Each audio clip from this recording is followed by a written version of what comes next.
Good afternoon, Domitian. Thank you for joining us for this interview. Good afternoon. It's my pleasure to be here. Domitian, you were the third and last of the Flavian dynasty to rule the Roman Empire. How do you think your reign compares to that of your predecessors? My reign was one of strength and stability, marked by decisive leadership and a commitment to the prosperity of Rome. While my predecessors achieved great victories, I believe I solidified the gains made by Vespasian and Titus and expanded the empire's borders even further. You were also known for your interest in literature and the arts. How do you think your patronage of the arts contributed to the cultural life of Rome? Culture is the lifeblood of any great civilization.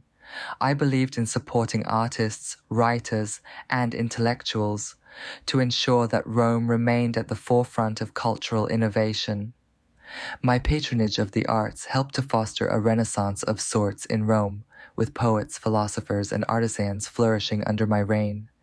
Some historians have characterized your rule as autocratic and oppressive, with accusations of tyranny and persecution of political rivals.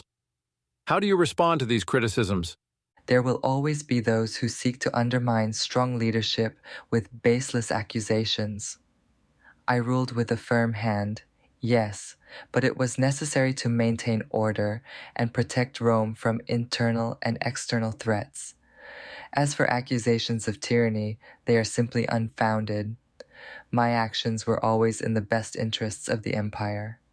One of the most intriguing aspects of your rule was your use of mirrored walls within the imperial palace.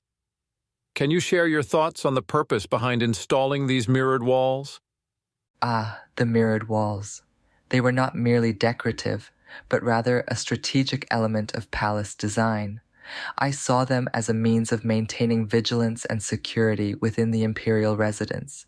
You see, in a world of political intrigue and betrayal, one can never be too cautious.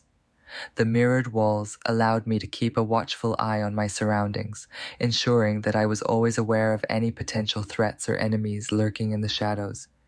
Did you find that they were effective in helping you identify and monitor your adversaries? Absolutely. The mirrored walls served as a valuable tool in my efforts to safeguard the empire and protect myself from those who sought to undermine my authority.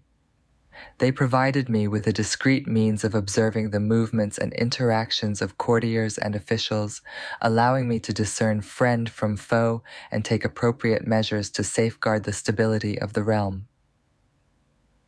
Given the secretive nature of your surveillance methods, did you encounter any opposition or criticism from within your own court regarding the use of mirrored walls?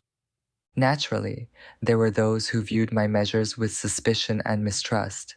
But I made it clear that my primary concern was the safety and security of the empire. Any opposition to my methods was swiftly dealt with, as I could not afford to tolerate dissent or disloyalty within the ranks of my advisors and supporters. Finally, Domitian, if you could offer one piece of advice to future leaders, what would it be? Leadership requires strength, resolve, and a clear vision for the future. Never waver in your convictions, but always listen to the counsel of trusted advisors. Above all, remember that you serve the people and the empire, and that your actions should always be guided by their best interests. Thank you, Domitian, for sharing your insights with us today. You are most welcome. It has been an honor.